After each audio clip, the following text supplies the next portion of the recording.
7,000 businesses have closed since the beginning of the year. 26,000 over the last 2 years. 68,000 people have lost their jobs.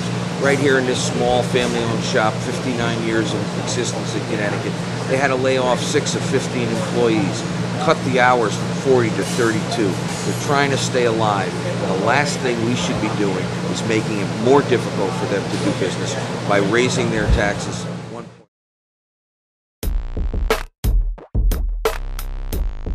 Undoubtedly the most challenging year that we've ever had being in business. Actually, it started last year in the fall. We started with a reduction to a 32-hour work week, and then from there just did everything we could really to survive. That's been the... One of the things he did to try and cut costs was he has a catalog with all his wares in there, and he cut it down. Was it a third?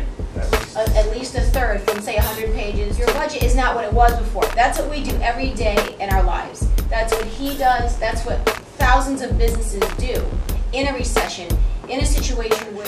For every manufacturing job created, we support 3 to 5 non-manufacturing jobs, which is a great thing.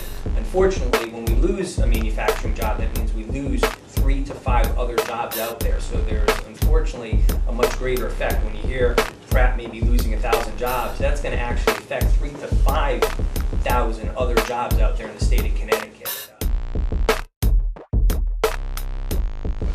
Cobby. He's been with you 20 years. Over 20 years, Got Cobby. a family? Yes, he does. He's from Bridgeport. He came to us from Laos.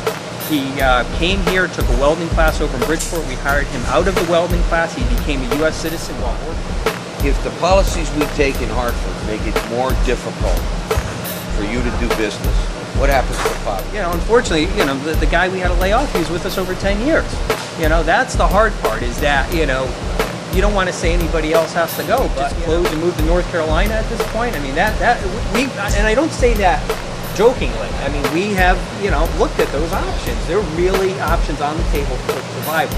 The problem is the family's here, and we lose more jobs if we move to North Carolina. And so that's, you know, not a great solution. But just as you guys are looking at all the alternatives, we have to look at all the alternatives. Al grew up in the family business, and you know, he's not family, but he's family. You know what I'm saying? That's what it's like, as Paul was saying. For, you know, for small manufacturers, everybody's family. I've been here for 20 years.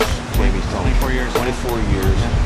This is your family. This is how you feed your family. This is how you... And that's the story people don't hear about. Yeah. And every time we do something in Hartford that makes it harder for this business to stay alive, you know, you had some co-workers, I guess, that are no longer...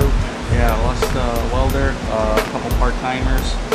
We thought we'd have them back by now, but it's just not there for us to bring them back yet. I've never seen it this bad. I hope that we've hit bottom. The stories are the same. It's just you're looking to hang on and just survive during these times.